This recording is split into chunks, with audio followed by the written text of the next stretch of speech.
शुरू करेंगे।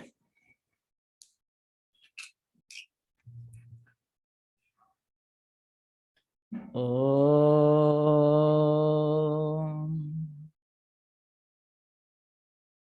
ओम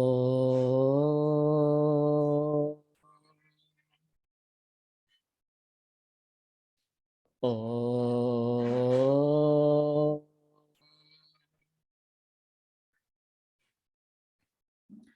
योगेन चित्तस्य पदेन वाचां मलं शरीरस्य च वैद्यकेन योपाकरोत्तं प्रवरं मुनीनां पतञ्जलिं प्राञ्जलिरानतोऽस्मि। ॐ शान्तिः शान्तिः शान्तिः।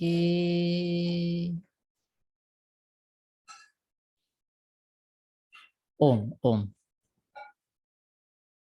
कहाँ तक बात हुई थी? जो 8 डायमेंशन है, जो 8 आयाम है हमारे जीवन के, उसके बारे में महर्षि पतंजलि ने अलग अलग आयाम के लिए अलग अलग साधन हमको बताए हैं। और वही साधन के बारे में हम बात कर रहे थे। उसको नाम दिया है अष्टांग योग। 8 अंग है जिसके ऐसा योग, 8 अलग अलग प्रकार के साधन है ऐसा योग अष्टांग योग। तो जीवन को समग्रता से देखने की दृष्टि महर्षि पतंजलि जी के पास थी। तो उन्होंने पूरे जीवन को, कोई भी अंग छूट ना जाए, कोई भी आयाम, कोई भी पर्सपेक्टिव छूट ना जाए, ऐसे एक होलिस्टिक वे से जीवन को देखा, समझा, अनुभव किया।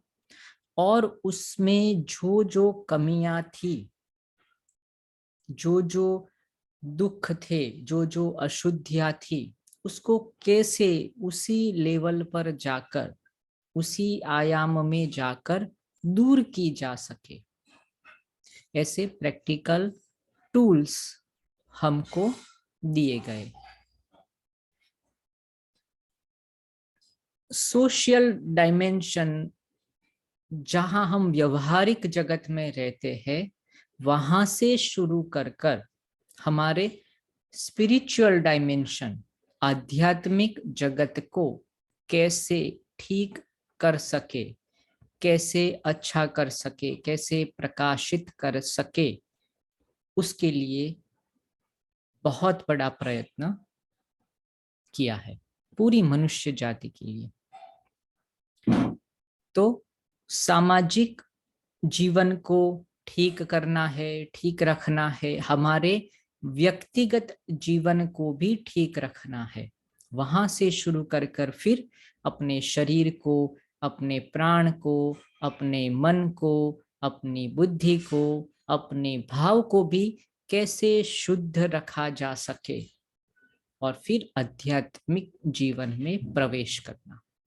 तो ऐसे धीरे धीरे धीरे स्टेप बाय स्टेप हमको वहां तक लेकर जाते हैं महर्षि पतंजलि।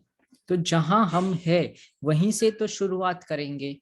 तो हम अभी सामाजिक व्यवस्था में है, हम एक दूसरों से बातचीत कर रहे हैं, व्यवहार कर रहे हैं, नौकरी कर रहे हैं, जॉब कर रहे हैं, कुछ पढ़ रहे हैं, बिजनेस कर रहे हैं, हाउसवाइफ है, बच्चे हैं, बूढ़े हैं, सब लोगों अभी जो रह रहे हैं व्यवहारिक जीवन, व्यवहार तो करना ही पड़ेगा, लोगों के साथ बात करनी है, आदान प्रदान है, एक्सचेंज है, सबको डिवाइन कैसे बनाया जाए, दिव्य कैसे बनाया जाए, उसके लिए साधन है यम। वो साधन का नाम है यम, जिसके अंदर अहिंसा, सत्य, अस्तेय, ब्रह्मचर्य और अपरिग्रह। अगर ये 5 बातें हम सीख ले, अपने जीवन में उतार ले, तो हमारा व्यवहारिक जीवन दिव्य बन जाता है, शुद्ध हो जाता है, सात्विक हो जाता है। तो वही व्यवहारिक जीवन को सात्विकता प्रदान करने के लिए 5 साधन यम के नाम से हमको दिए गए हैं। सत्य की बात हुई कि जो इंद्रियों से ज्ञान हमको मिल रहा है, जो अनुभव मिल रहा है, उसको ही कर्म इंद्रियों के द्वारा व्यक्त करना। अहिंसा। कोई भी मनुष्य, कोई भी जीव, जड़ चेतन, सबके साथ प्रेम करुणा का व्यवहार, मेरे कर्म इंद्रिय से, मन से, वचन से जो भी मैं व्यवहार करूं, वो करुणामय हो, प्रेममय हो, किसी को हानि ना पहुंच पाए, दुख ना हो जाए, इतनी संवेदनशीलता ग्रहण कर लेना। तो अहिंसा, सत्य, अस्तेय, मेरे जो हक का है, मैंने जो काम दिया है, उसका ही एक्सचेंज, उसकी ही क्रेडिट मैं लेने वाला हूं, अगर लेनी है तो, उससे ज्यादा बढ़ा चढ़ा कर नहीं। तो बहुत बड़ी बात है। तो वो भी धीरे धीरे समझना है कि भाई मेरा जो रोल है, मेरा जो कर्तव्य है, और उसका जो फल मुझे मिल रहा है, तो उसमें संतुष्टि के साथ रहना, ज्यादा की अपेक्षा ना करना, या ज्यादा प्राप्त करने की भावना हृदय में ग्रहण न करना, परिग्रह नहीं करना है, संचय नहीं करना है, एकठा। क्योंकि जब हम अपने आप को छोटा समझ लेते हैं, निर्बल समझ लेते हैं, अकेला समझ लेते हैं, अपूर्ण समझ लेते हैं, तो हम अपने आप को फिर वस्तुओं से भरना शुरू कर देते हैं। इसलिए कई बार हम देखते हैं कि कई लोग डिप्रेशन के जो पेशेंट होते हैं, वो क्या करते हैं, शॉपिंग के लिए चले जाते हैं, या कुछ खाने के लिए चले जाएंगे, अपने आप को भरना चाहते हैं, क्योंकि अंदर से खाली है, मन खोखला हो गया है, नेगेटिव तनाव, स्ट्रेस से वो उसको ग्रहण नहीं कर सकते। तो फिर क्या करना पड़ेगा? उसके लिए हमको क्या करना है?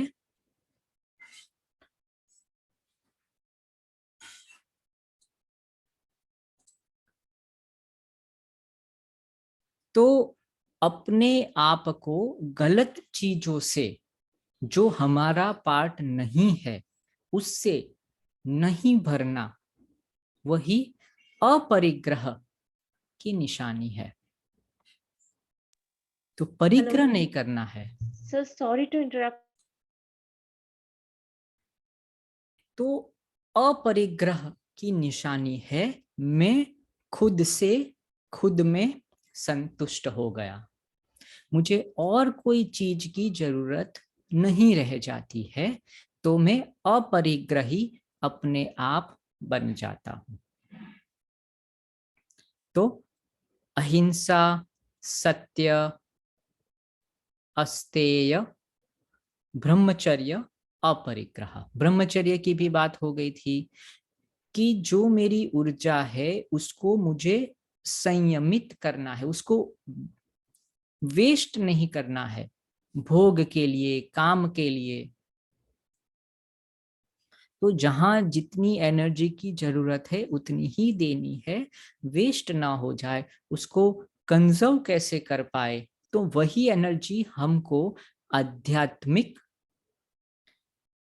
आयाम में हेल्प करने वाली है। आध्यात्मिक उन्नति के लिए वो एनर्जी, वो शक्ति हमारे लिए यूजफुल है। इसीलिए जो ब्रह्मचर्य का पालन करते हैं, तप करते हैं, जो लंबे देर तक अगर आप अनुष्ठान करने बैठते हो तो उसके अभाव में ही आपको कितना दिव्य तेज की अनुभूति होती है। दूसरे लोगों को, खुद को तो होती ही होती है, दूसरे लोग भी देख लेते हैं कि इतना तेज, इतना प्रकाश, इतनी शक्ति, इतनी ऊर्जा कैसे आ गई। तो ब्रह्मचर्य का तेज है। इसलिए जब जो बच्चा है गुरुकुल में शिक्षा के लिए जाता था तो 22-22, 25-25 साल तक उसको ब्रह्मचर्य का पालन करवाते थे। तभी उनकी जो मेधा है, इतने सारे वेद उपनिषद सबको याद करना छोटी मोटी बात नहीं है। तो एनर्जी, शक्ति मिलती कहाँ से है? तो ब्रह्मचर्य से। जो हमारी ऊर्जा हम वेस्ट कर रहे थे उसको बंद कर दिया तो दूसरा रास्ता, आध्यात्मिक रास्ता खुल जाता है।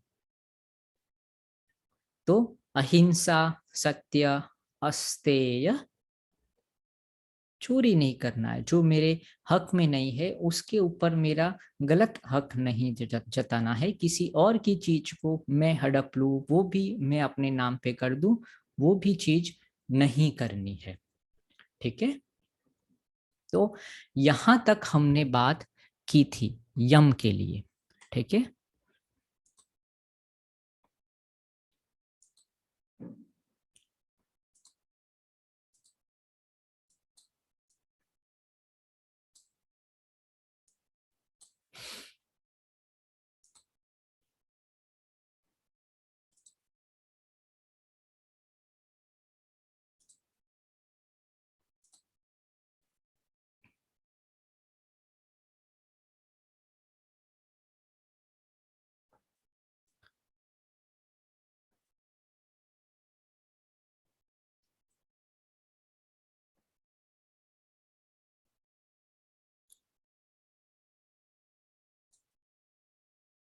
तो बात हो रही थी अहिंसा, सत्य, अस्तेय, ब्रह्मचर्य, अपरिग्रह, यमाहा। ये 5 प्रकार के यम है। सेल्फ डिसिप्लिन है, सोशल जो बिहेवियर है उसको क्लीन करने के साधन है। अभी उसमें और भी हमारी बात हुई थी कि अगर हम व्रत रखें, जैसे करते हैं कि हम उपवास करेंगे, मंडे को हम नहीं खाएंगे, या ट्यूसडे को ये चीज नहीं खाएंगे, या फिर मॉर्निंग में हम सत्य ही बोलेंगे, झूठ नहीं बोलेंगे, ऐसे छोटे छोटे व्रत करते हैं। उससे हमारा कॉन्फिडेंस, विल पावर, संकल्प शक्ति बढ़ जाती है।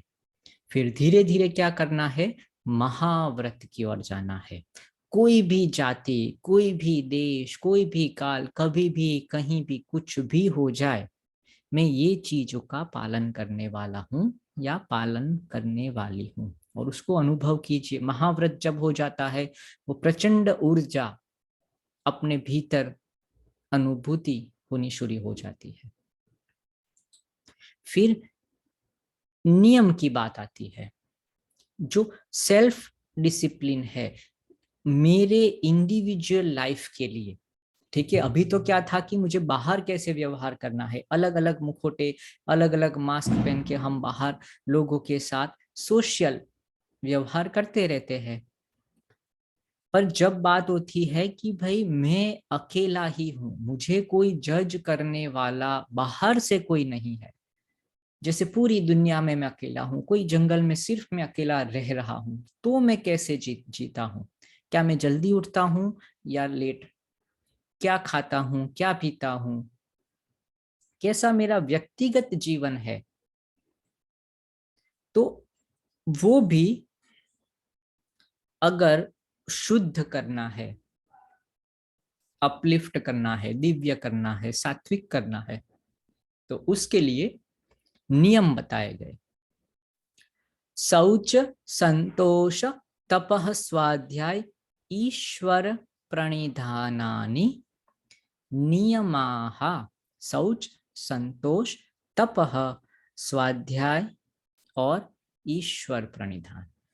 तो अगर ये 5 चीज अगर हम हमारे व्यक्तिगत इंडिविजुअल लाइफ में करना शुरू कर दे, तो हमारा जीवन, पर्सनल लाइफ और उसके साथ साथ पूरा आसपास का वातावरण, आसपास की जो लाइफ है वो शुद्ध, सात्विक हो जाएगी।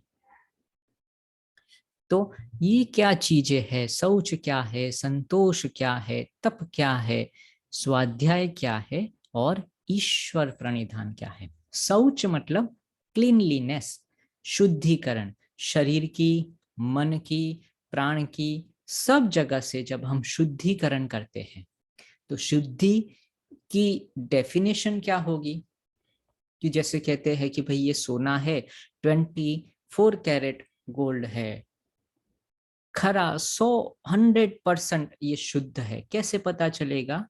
तो जिसकी शुद्धता की हम डेफिनेशन दे रहे हैं, माप ले रहे हैं, उसमें उसके अलावा, जैसे सोना है तो उसमें वो गोल्ड के अलावा और कोई पार्टिकल्स नहीं होने चाहिए, सिर्फ गोल्ड ही होना चाहिए। इसीलिए गोल्ड को फिर गर्मी में तपाते हैं तो गोल्ड के अलावा जो जो चीजें हैं सब चली जाती, सिर्फ प्योर गोल्ड रह जाता है, तो कहते हैं ये शुद्ध है या शुद्ध हो गया है।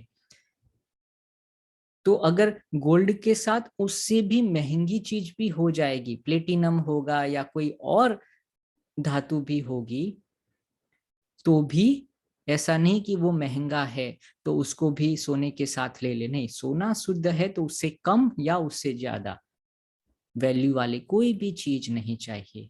पानी शुद्ध है तो पानी में सिर्फ पानी ही चाहिए, उसमें जो दूसरी जो गंदगी है उसको फिल्टरेशन करके निकाल देना है। तो ऐसे हमारी शुद्धि में हमारा जो मूलभूत स्वभाव है, सत, चित और आनंद, तो मैं आनंदित नहीं हूं तो मैं अशुद्ध हूं। ऐसा नहीं है कि सिर्फ शरीर के लेयर पर या मन के, प्राण के, भावात्मक लेयर में भी शुद्धिकरण करना है। भाव से मैं प्रेममय हूं कि नहीं, क्योंकि मेरा स्वभाव है प्रेम, आनंद। अगर मैं दुख में हूं, तनाव में हूं, तो मैं अशुद्ध हूं, तो मुझे शुद्धिकरण चाहिए। तो ऐसे शौच, सुबह से उठ के हम सबसे पहले क्या करते हैं? शुद्धिकरण। जो भी डेली रूटीन है, नहाते हैं, धोते हैं, ब्रश करते हैं, जो भी दातुन वगैरह करते हैं, उससे पूरे शरीर मन को शुद्ध करते हैं। तो ऐसे धीरे धीरे हम आगे जाएंगे हठ योग वगैरह या दूसरे योग में, तो उसमें भी कहते हैं षट कर्म, 6 प्रकार के कर्म है। तो नीति, धोती, नवली, बस्ती, कपाल भाती और त्राटक, ऐसे करके धीरे धीरे धीरे अलग अलग साधन से हम शुद्धिकरण करते हैं। तो शौच बहुत ही इंपॉर्टेंट पार्ट है हमारे डेली लाइफ का, इंडिविजुअल लाइफ का, कि अगर हम शुद्धता से रह रहे या कहीं ना कहीं कचरा फेंक के आराम से हम पड़े रहते हैं। क्योंकि पहले भी बात हुई थी, स्वच्छता में ही प्रभुता है, स्वच्छता में ही हमें अपने आप का दर्शन होने वाला है। इसीलिए सफाई के ऊपर, शुद्धता के ऊपर यहाँ बहुत ही भार दिया गया है। फिर आता है संतोष। संतोष से भर गया चित्त, कंटेंटमेंट, और कुछ नहीं चाहिए। सबसे बड़ा सुख संतोष सुख। क्योंकि जो प्राप्त करने की जो आशा है वो हमेशा निराशा देती ही है, क्योंकि हर बार हर चीज तो हमें प्राप्त नहीं होने वाली। तो जो इच्छा है, ये चाहिए, ये चाहिए, ये चाहिए, ऐसी जो अभिलाषा है वो हमेशा हमको दुखी रखती है, असंतुष्ट रखती है, तृप्त नहीं होने देती, अतृप्त ही रखते हैं। जैसे मृग जल है तो आगे और आगे देखते ही रहते हैं, देखते ही रहते हैं, पर कभी भी उसका अंत नहीं आता है। तो हमेशा हम भूखे ही रह जाते हैं, संतृप्त नहीं होते, पूर्ण नहीं होते हैं। तो कहते हैं जिस क्षण योगी के जीवन में संतोष लाभ आ गया तो उससे बड़ा सुख कोई भी नहीं है, क्योंकि अभी उसको कुछ भी नहीं चाहिए। क्योंकि चाहने की आशा से जब मैं भर जाता हूं उसका मतलब ये है कि मैं अपने आप को अपूर्ण मान लेता हूं। मुझे किसी के साथ बात करनी है, क्यों? क्योंकि मैं अपने साथ बात नहीं कर सकता, अपने साथ सुख नहीं, अपने साथ दुख का आदान प्रदान नहीं। मैं अपने साथ अगर संतोष से नहीं रह पाता तो फिर दूसरों के साथ कैसे रह पाऊंगा?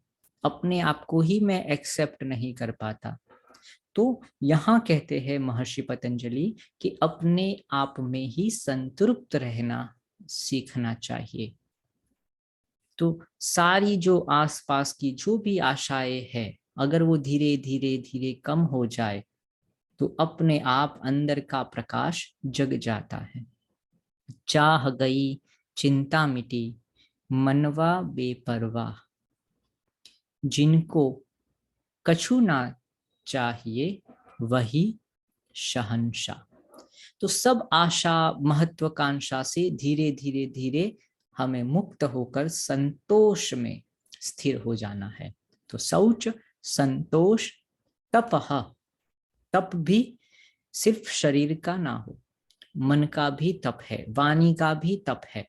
जैसे हम मौन रखते हैं, उपवास करते हैं, जीभ का भी, हर ज्ञानेंद्रिय का, हर कर्मेंद्रिय का उपवास, उसको तपाना है, उसकी फुल कैपेसिटी में उसको लेके जाइए। और वो छोर पे चले गए और उसके उल्टे छोर में कुछ भी ना करिए, बैठ जाइए एक ही जगह पर, वो भी एक तप है।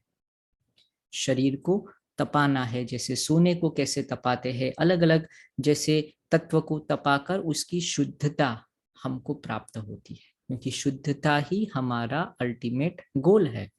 तो तपना तो पड़ेगा ही, शरीर से, मन से, वचन से, जितना पसीना बहाए, जितना बाहर भाग दौड़ करना है। बुद्धि का तप करो, अलग अलग प्रकार की चीजों को याद करना है, भावात्मक तप है। सब प्रकार का धीरे धीरे धीरे तप करके हम निखर जाते हैं। हमारे अंदर की अशुद्धियां तप के कारण, गर्मी के कारण जो ऊर्जा उत्पन्न होती है उसमें भस्म हो जाती है। तो शौच, संतोष, तपः, स्वाध्याय, स्व का अध्ययन, कि मैंने मेरे जीवन में क्या किया है, आज सुबह से लेकर शाम तक क्या क्या क्या क्रियाएं, कौन कौन सी अनुभूतियां मुझे हुई है, क्या अच्छा हुआ है, क्या बुरा है, कैसे मैं अपने आप को इससे निकाल सकता हूँ। सब चीजें अगर रात को सोने से पहले 10-15 मिनट अपने आप का अध्ययन, मुझे योगी बनना है, योगिनी बनना है, सात्विक बनाना है मेरे जीवन में, तो वो जो क्रियाएं मुझे करनी है, क्या आज मैंने वो की है, उसमें कोई कमी तो नहीं रह गई, कल मैं क्या कर सकता हूँ और अच्छा, उसके बारे में चिंतन मनन निधिध्यासन, 3 स्टेप में स्वाध्याय।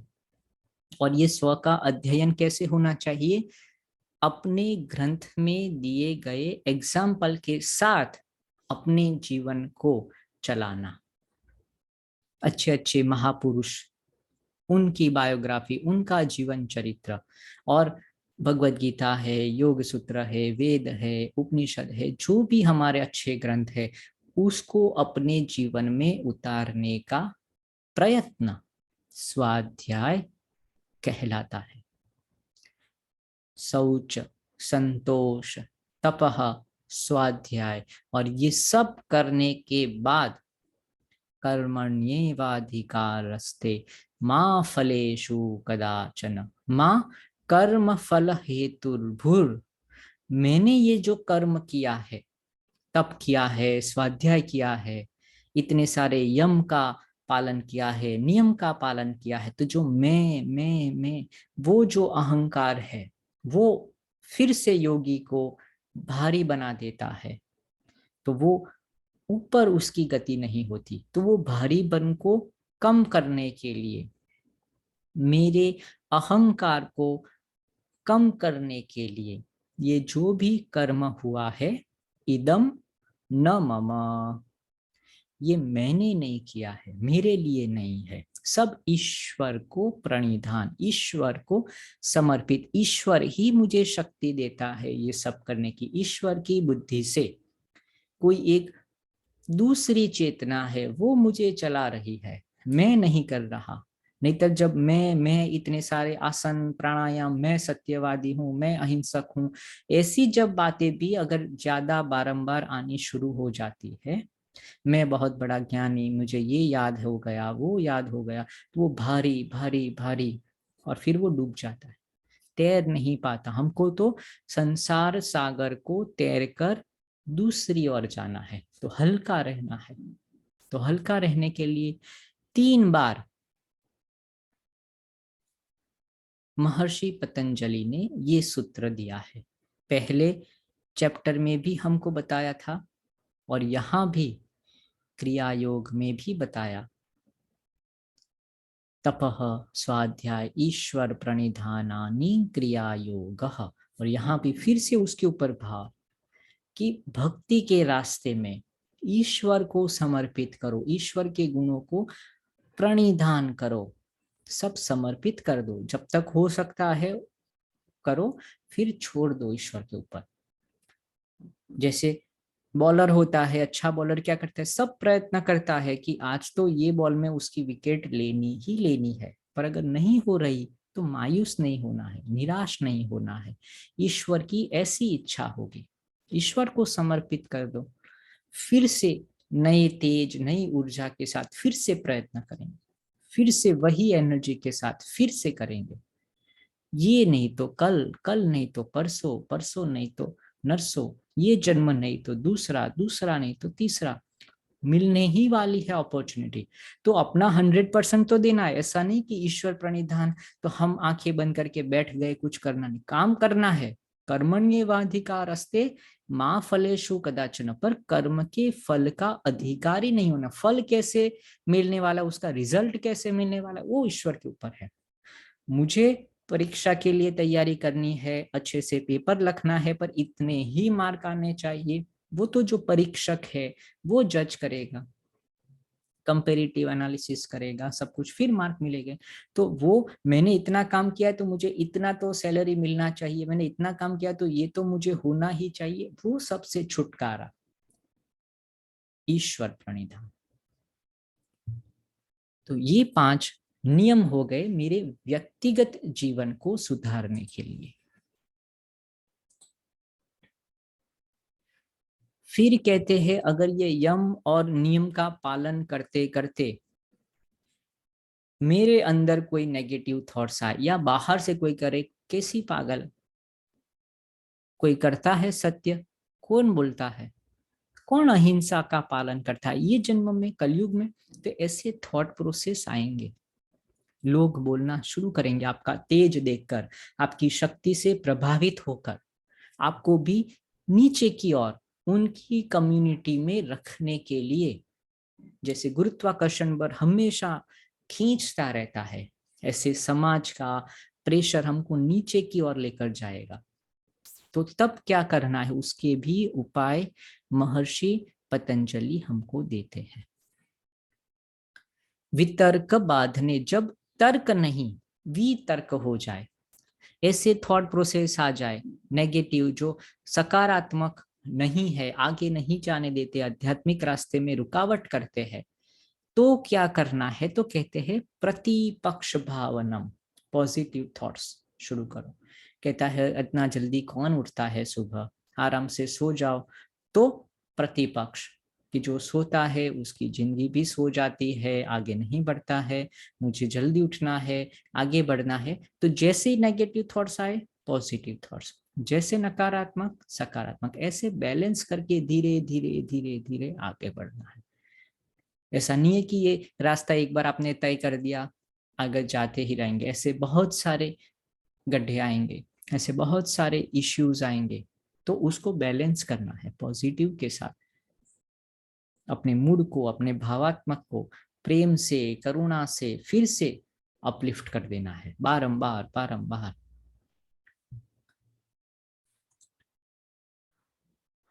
तो कहते हैं ये वितर्क की जो भावना है, ये प्रतिपक्ष भावना है, कैसे करनी चाहिए, कैसे काम करती है, हमारे जीवन को कैसे पीछे खींच लेती है। तो कहते हैं वितर्क क्या है, तो हिंसादय, हिंसा आदि, जो अहिंसा की बात हो गई उसके विरोधी।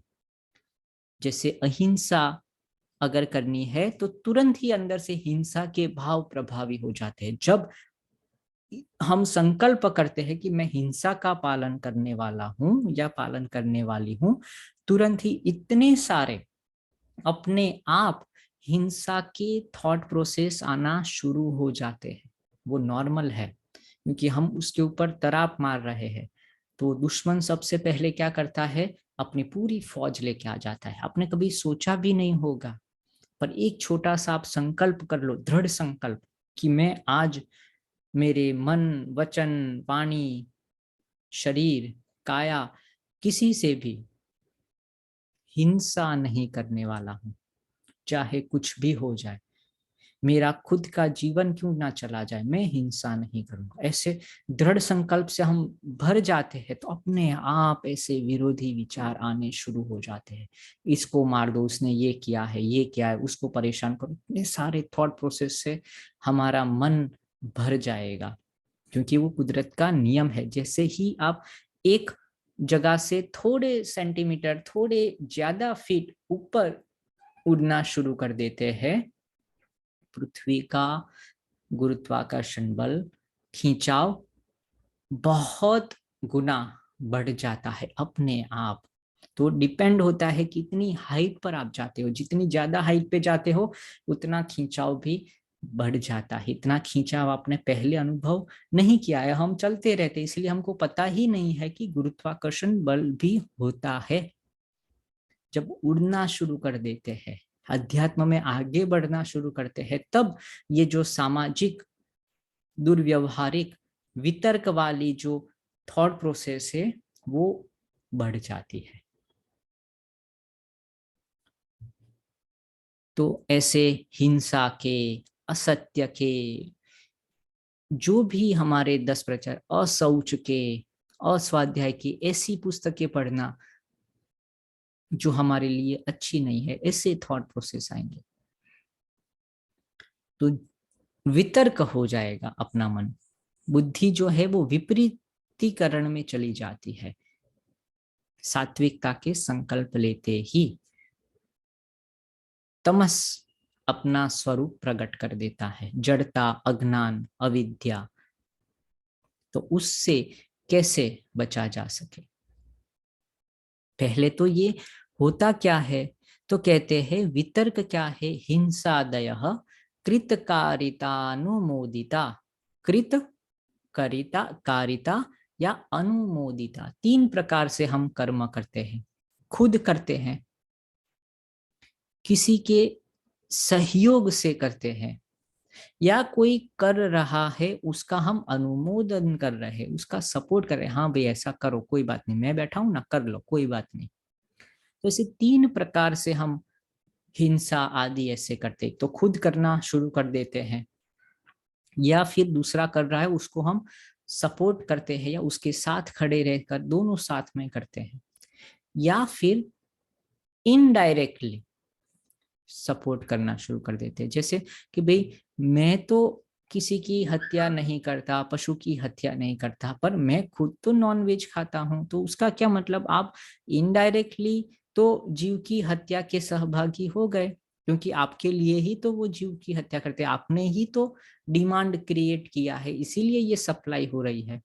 मैं तो ऐसी चीजें नहीं पढ़ता, मैं तो ऐसा चीज नहीं करता हूं, पर दूसरा अगर करे मेरे सामने तो फिर मैं मौन रहता हूं, तो मैं उसका अनुमोदन करना आ गया कि भाई अगर गलत चीज हो रही है तो हमें, अगर गलत चीज है तो उसको कहना तो पड़ेगा।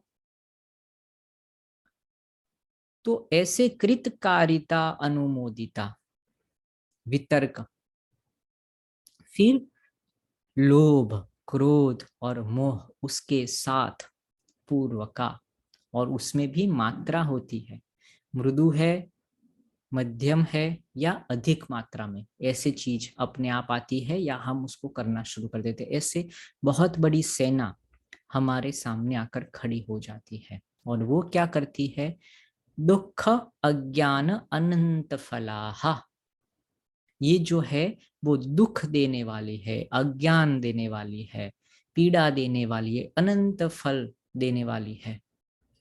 तो ये धीरे धीरे मेरे समझ में आ जाए कि मैं गलत ना करूं पर किसी को सपोर्ट भी ना करूं और किसी को इनडायरेक्टली भी सपोर्ट ना करूं, ये सब चीजें आ जाए। ये लोभ क्रोध मोह मुझे नहीं चाहिए, उसकी अलग अलग मात्रा में भी मैं नहीं करता। और ये जो चीजें अगर मैं करूंगा, मतलब मैं ब्रह्मचर्य का पालन नहीं करूंगा, ईश्वर को प्रणिधान नहीं करूंगा, सत्य का पालन नहीं करूंगा, हिंसा करता रहूंगा, चोरी करता रहूंगा, तो ये बहुत ही दुख देने वाले हैं और अज्ञानता बढ़ाने वाले हैं और जन्म मरण के चक्र में मुझे और फंसाएंगे। ऐसे जब भाव आना शुरू हो जाए, ऐसी फीलिंग आना शुरू हो जाए, ऐसे पॉजिटिव थॉट्स आना भी शुरू हो गया, तो उसको कहते हैं हमने प्रतिपक्ष भावनम करना शुरू कर दिया। जैसे ही वितर्क आया, प्रतिपक्ष में ये तो नहीं करना है, नहीं तो मैं और फंस जाऊंगी और फंस जाऊंगा। तो ऐसे करके धीरे धीरे धीरे बैलेंस करके अध्यात्म में आगे बढ़ना है। ठीक है, तो वितर्का हिंसादय कृतकारितानुमोदिता लोभ क्रोध मोह पूर्वका मृदु मध्याधि मात्रा दुख ज्ञान अनंत फला इति, वो क्या है? प्रतिपक्ष भावनम है।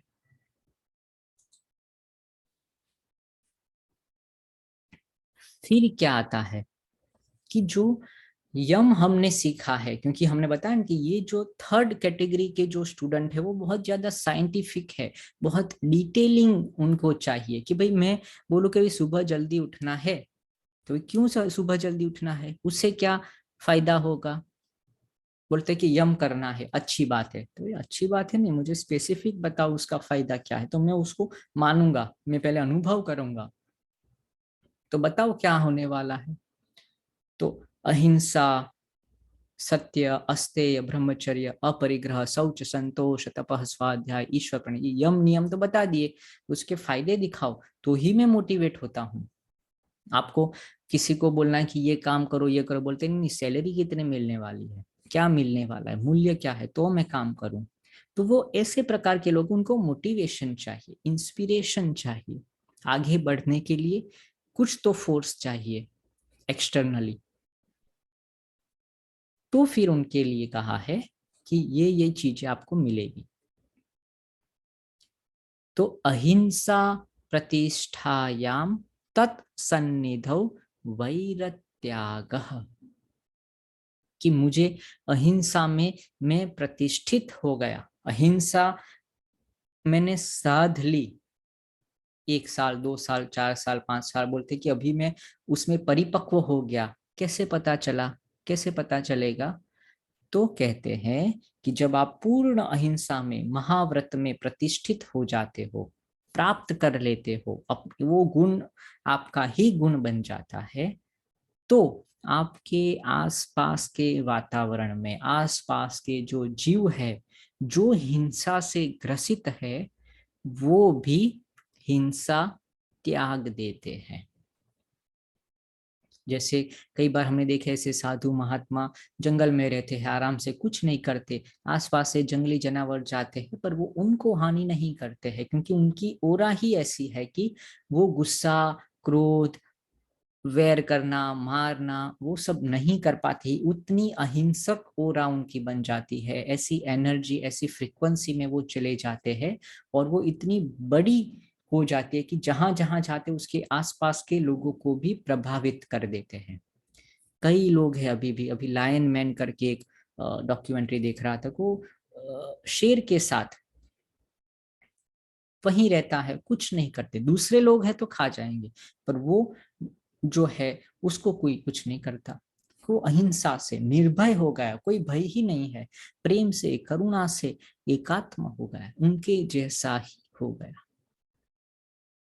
तो अहिंसा में जब, अहिंसा तो एक नेगेटिव वर्ड है कि भाई मैं हिंसा नहीं करता, तो सिर्फ हिंसा नहीं करता ऐसा नहीं, पर प्रेम से मैं भरा हूं क्या, दया से दूसरे लोगों के प्रति करुणा से भरा हूं क्या, तो ऐसा हमारा व्यक्तित्व हो जाता है।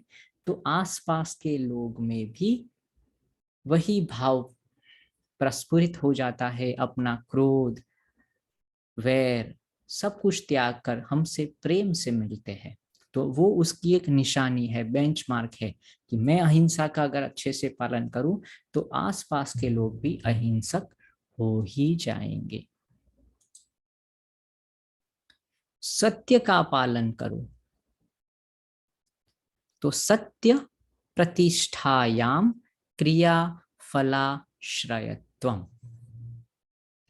तो कहते हैं जो क्रिया करने वाले हैं उसका जो फल है वो उसको डायरेक्टली कह सकता है। इसीलिए कहते हैं कि कई बार अगर आप 10 साल तक 12 साल तक अगर मौन रह जाए,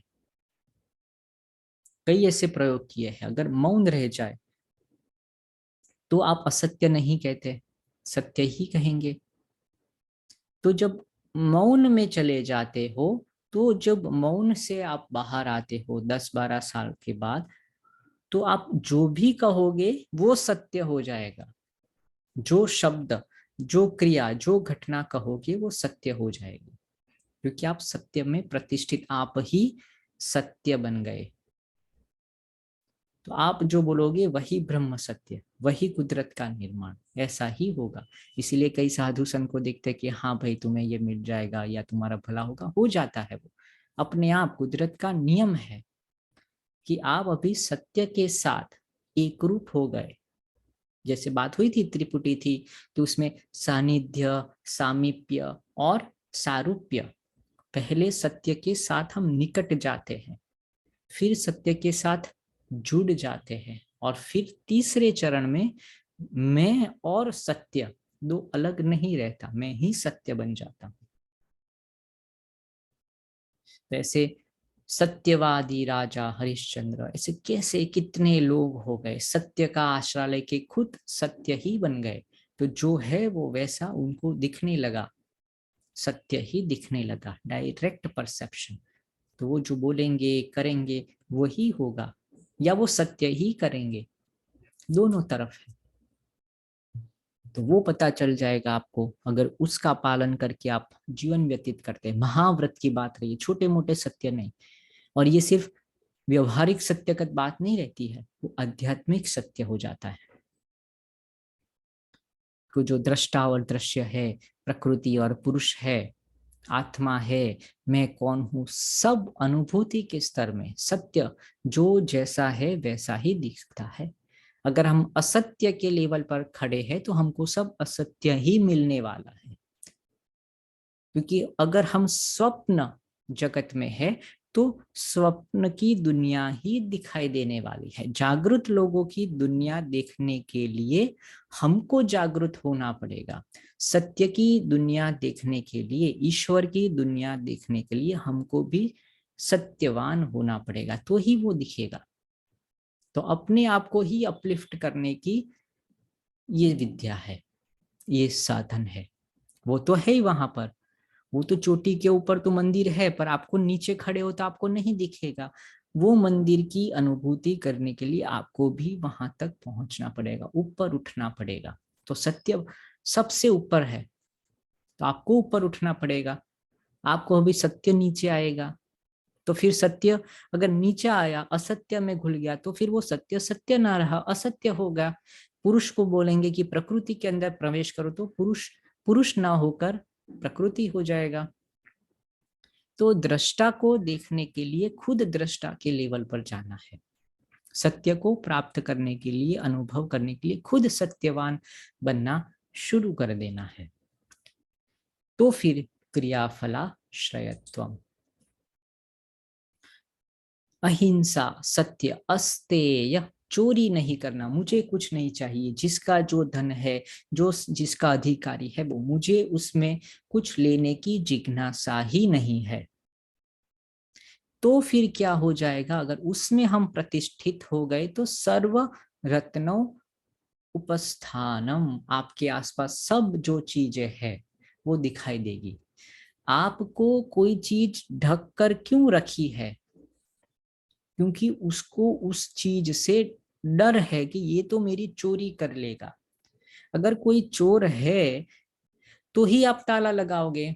आपके घर के लोग हैं तो आप ताला क्यों लगाओगे? तो जो मालिक है वो समझता है कब ताला लगाना है और कब ताला नहीं लगाना है, कब पर्दा रखना है और कब पर्दा नहीं रखना है। तो जब आप अचौर्य, अस्तेय, जो जिसका होगा वो उसका अधिकारी है, मैं अपनी नजर नहीं बिगाड़ने वाला हूं, जब वो स्थिति आ जाती है तो राम राज्य प्रजा सुखी। कोई अपने घर में ताला नहीं लगाएगा, क्योंकि वो भय चला गया, वो अविश्वास चला गया। क्योंकि विश्वास में चले गए कि भाई ये मेरी चीज है, मैंने मोबाइल रखा है, कंप्यूटर रखा है, घर खुला रखा है, आप बैठो, क्योंकि मुझे पता है कि आप उसका उपभोग नहीं करेंगे।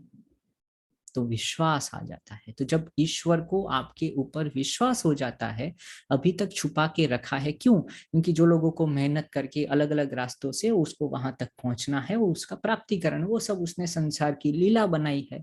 पर आपके लिए वो पर्दा उठा दिया कि अभी उससे, आपसे, उनको, प्रकृति को कोई डर नहीं है, निर्भय हो गई, विश्वास हो गया आपके पर।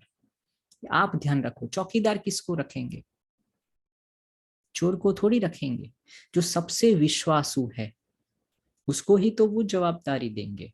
तो ऐसे जब वो एक अलग ही लेवल में हम चले जाते हैं, अपने आप में संतुष्ट हो जाते हैं और कोई चीज की जरूरत नहीं। और ये सिर्फ बाहर के रत्न की बात नहीं है, अंदर के रत्न की भी बात हो रही है। स्थूल ही नहीं, सूक्ष्म कारण सब कुछ, ये तो एक संदेश है, एक देने का, समझाने का तरीका है। और जो भी अच्छी चीज है, जो भी सिद्धियां है, सब कुछ आपके पास आ जाता है और आप उससे अलिप्त है, वैरागी है, तो ही आपको मिलेगा, तो ही आपको चौकीदार बनाएंगे, लोभी को थोड़ी बनाएंगे। फिर आता है ब्रह्मचर्य। तो जब ब्रह्मचर्य में हम प्रतिष्ठित हो जाते हैं तो वीर्य का लाभ मिलता है। जो वीर्य है, ओज है, जो तेज है, वो हमारी नाभि चक्र से लेके धीरे धीरे कुंडलिनी शक्ति आज्ञा चक्र से लेके सहस्त्रार तक पहुंच जाती है और तन मन बुद्धि को प्रकाशित कर देती है। और वो लाभ होता है तीक्ष्ण स्मरण शक्ति, तीक्ष्ण बुद्धि, उसी को मिलती है जो ब्रह्मचर्य का पालन करते हैं। तो जिसको पढ़ाई में सरस्वती जी को अगर प्रसन्न करना है तो ब्रह्मचर्य, लक्ष्मी जी को प्रसन्न करना है तो पसीना बहाना, तो उसके लिए, ज्ञान के लिए, स्वाध्याय के लिए, आध्यात्मिक प्रगति के लिए सिर्फ और सिर्फ ब्रह्मचर्य का पालन, जितना हो सके लंबी देर तक, तो ही जल्दी से गति होगी। नहीं तो 10-10, 15-15 की स्पीड में चलते रहेंगे तो कब पहुंचेंगे? अगर अच्छी स्पीड में, मृदु मध्य अधिक मात्रा तीव्र संवेगा नाम आसन्न, तीव्र संवेगा से आगे बढ़ना है तो शक्ति तो चाहिए, एनर्जी तो चाहिए। और वो एनर्जी कुछ खाने पीने से नहीं मिलने वाली, आंतरिक ऊर्जा को जगाना है और वो मिलती है ब्रह्मचर्य से। और फिर अपरिग्रह, बहुत मिनिमलिस्टिक, जितनी जरूरत है उतना ही संग्रह। तो कहते हैं कि जब मैं अपनी संग्रह करने की वृत्ति से मुक्त हो जाता हूं, तो संग्रह सिर्फ बाहर की वस्तुओं के भी नहीं है, मेरे मन के जो विचार है, जो सालों सालों के थॉट प्रोसेस है, स्मृति को संग्रह करना है, सब खाली कर देता हूँ, सब खाली हो जाता हूँ। ये जन्म में पूरी स्मृतियों से मैं खाली हो जाता हूँ। तो कहते हैं जन्म कथा संबोध, पहले के जन्म की, उसके आगे की जन्म की स्मृतियां आनी शुरू हो जाती है। क्योंकि अभी तो मैं खाली हो गया, तो पहले की जो स्मृतियां है वो हमारे चित्त में, मन में आनी शुरू हो जाती है जब मैं अपरिग्रही हो जाता हूँ। और वो भी आती है तो भी उसका संग्रह नहीं होता है, आती है चली जाती है। जैसे आकाश में बादल आते हैं और चले जाते हैं, आते हैं चले जाते, मैं सिर्फ दृष्टा मात्र हूँ। तो ऐसे ही चीजें आती जाती रहती, मैं अपना अधिकार नहीं जमाता हूँ। उसको भोग करने की इच्छा प्रकट नहीं करता हूं। तो बाग से जा रहा हूं और अच्छे अच्छे फूल है तो उसको मैं प्राप्त कर लूं, उसको चूंट लूं, घर लेके चले जाऊं, उसकी सुगंध लूंट लूं, ऐसे भाव नहीं आते। सबको अपना अपना जीवन मुबारक, मुझे अपना जीवन मुबारक, ऐसे जब जीना शुरू कर देते हैं तो पहले के जन्म के, उसके आगे के जन्म में सब अनुभूति धीरे धीरे अपने आप में, जैसे पन्ने पलटते रहते हैं, मूवी चलती रहती है, वैसे सब धीरे धीरे धीरे आके खाली हो जाएगा, अपरिग्रही हो जाएंगे, खाली हो जाएंगे, शून्य हो जाएंगे। और जब पूरा जो हमारा चित्त का समुंदर है, चित्त की जो वृत्तियां है शांत हो जाती है, तो फिर दर्शन होते हैं दृष्टा के। तो निरुद्ध स्थिति, वृत्तियां निरुद्ध हो जाएगी, वही तो चित्त की स्थिति को हम प्राप्त करना चाहते हैं। जो अलग अलग अलग लेवल से हम आगे बढ़ते हैं तो एकाग्रते बाद निरुद्ध हो जाती, अपने आप जो विचार है सब शांत हो गए, क्योंकि सब वृत्तियां आई और चली गई, मैंने किसी को पकड़ा नहीं, ये मेरा है, ये उसका है, कुछ भी नहीं। आई और माइन, ऐसे थॉट प्रोसेस ही चले गए। अधिकार करने की जो वृत्ति थी कि जो मेरे पास में है वो मेरा हो जाए, ऐसी जो वृत्ति थी वो ही चली गई, वो भाव ही चला गया। जो है वो है और जो नहीं है वो नहीं है। तो कुछ इच्छा ही नहीं प्राप्त करने की, भोग भोगने की। तो फिर वृत्तियां धीरे धीरे धीरे, ये जन्म की, पिछले जन्म की, सब धीरे धीरे खाली हो जाती है, पूरा चित्त शांत हो जाता है और निरुद्ध हो जाता है। तो उसमें समाधि के जो कमल है अपने आप खिल जाते हैं।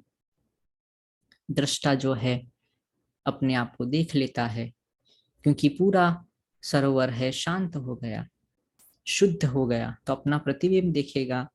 और तदा द्रष्टुः स्वरूपे अवस्थानम।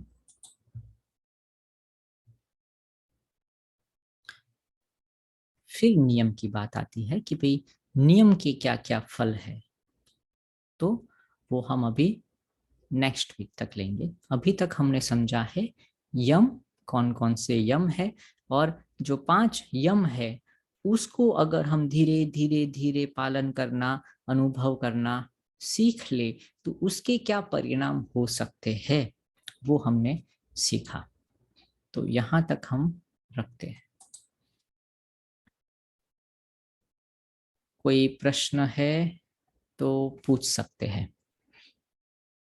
यहाँ तक पता चल रहा है अष्टांग योग की बात हो गई, और उसमें यम और नियम, और उसमें अभी हमने यम के पार्ट को समझने का प्रयत्न किया है, जो हमारे व्यवहारिक जीवन को शुद्ध कर रहा है, अपलिफ्ट कर रहा है, सात्विक कर रहा है।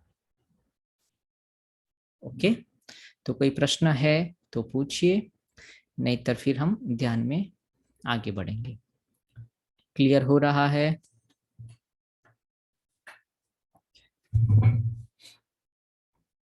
ओके, ध्यान में बैठेंगे।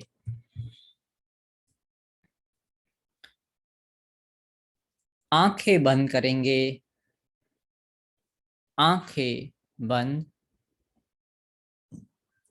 आंखें बंद, शरीर शांत, शरीर ढीला। आंखें बंद करेंगे, घड़ी चश्मे निकाल देंगे, कमरे में अगर हो सके तो हल्का सा प्रकाश रह जाए, सिर्फ हल्का प्रकाश। शांत शरीर, जहां हम बैठे हैं, जो जगह पर, जो स्थान पर, उसकी अनुभूति।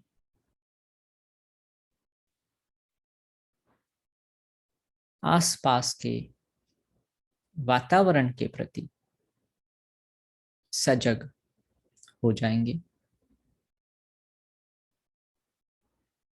जो भी ध्वनियां सुनाई देती है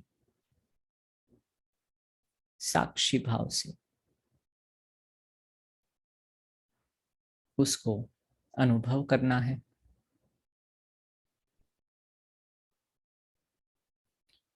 मेरा पूरा शरीर और उसमें उठ रही संवेदनाएं,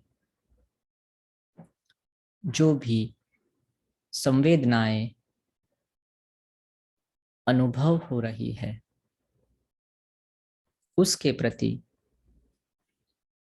सजग हो जाइए। सिर का भाग, गर्दन,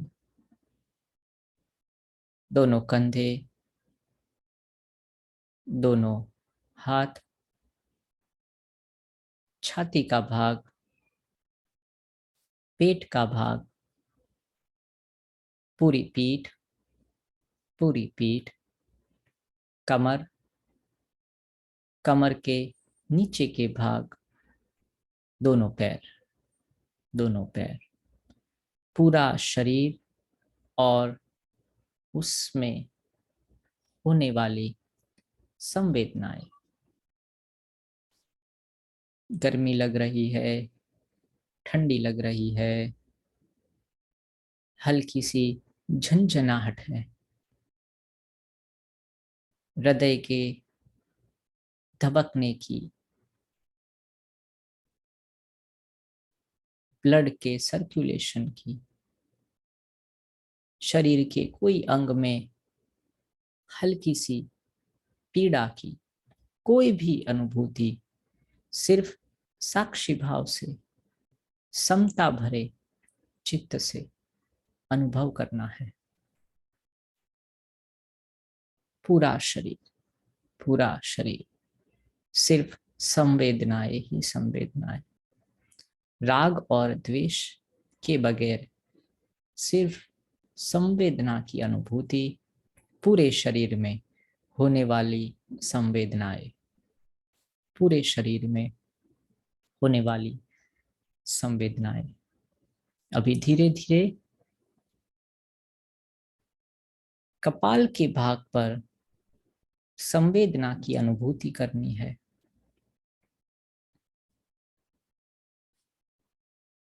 उसमें आज्ञा चक्र पर, आज्ञा चक्र पर जो भी संवेदनाएं हो रही है उसकी अनुभूति। पूरा कपाल,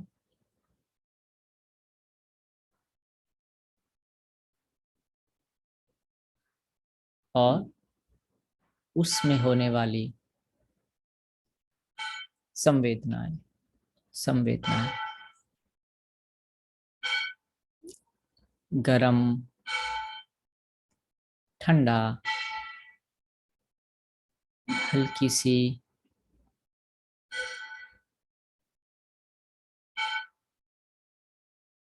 झंझनाहट।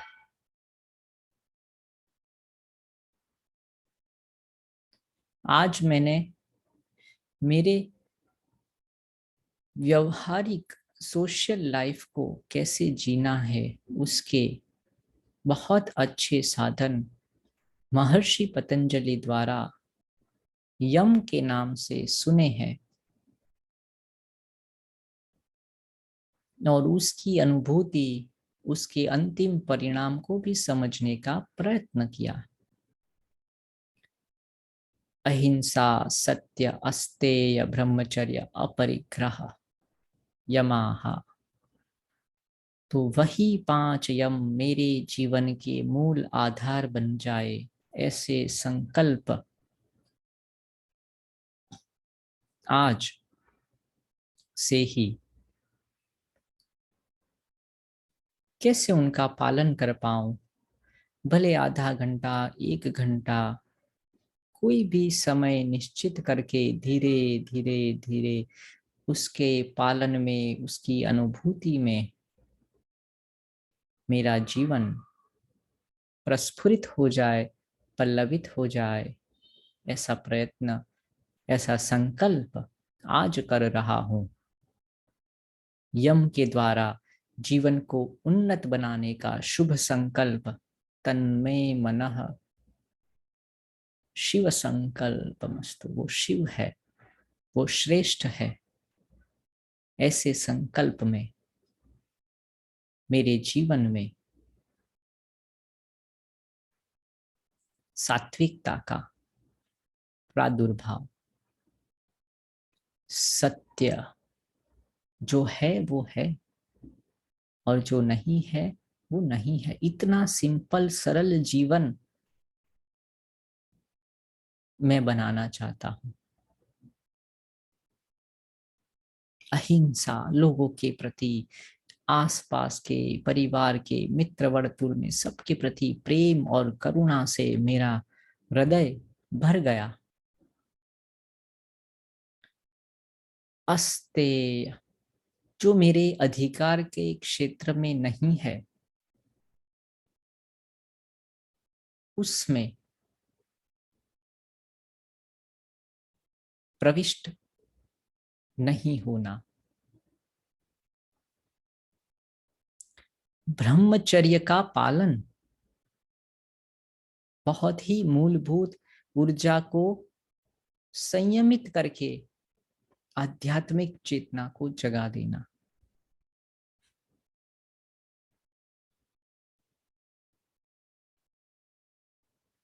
और अपरिग्रही बन जाना, मिनिमलिस्टिक हो जाना। जितनी चीजें मेरे जीवन में उपयोगी है वही चीजों को रखना। कितने कितने दृष्टांत है। इतना जीवन सरल, सहज, आनंदित हो जाता है अपरिग्रही बनने से। इतना समय, इतने पैसे का भी बचत हो जाती है। दूसरे अच्छे कार्यों में हम उसको यूज कर सकते हैं। तो ये 5 यम मेरे जीवन में, मेरे हृदय में, मेरे आज्ञा चक्र में संकल्प से ही सिद्धि प्राप्त होती है। तो मेरा संकल्प और दृढ़ीभूत हो, और दृढ़ीभूत हो, ऐसी ईश्वर से आज प्रार्थना। शांति पाठ। ओम।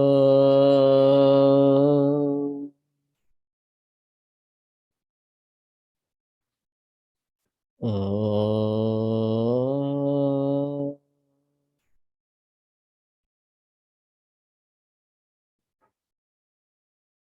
ओम।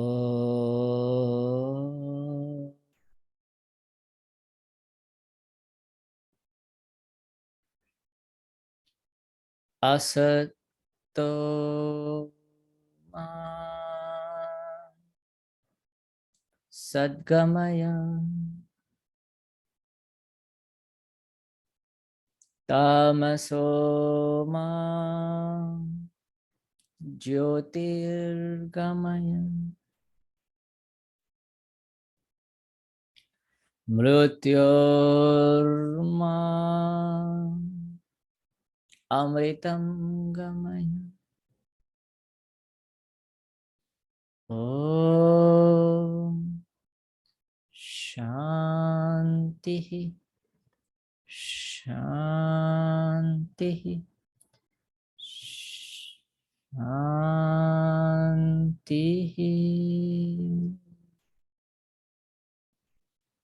ओम ओम ओम। सबका धन्यवाद।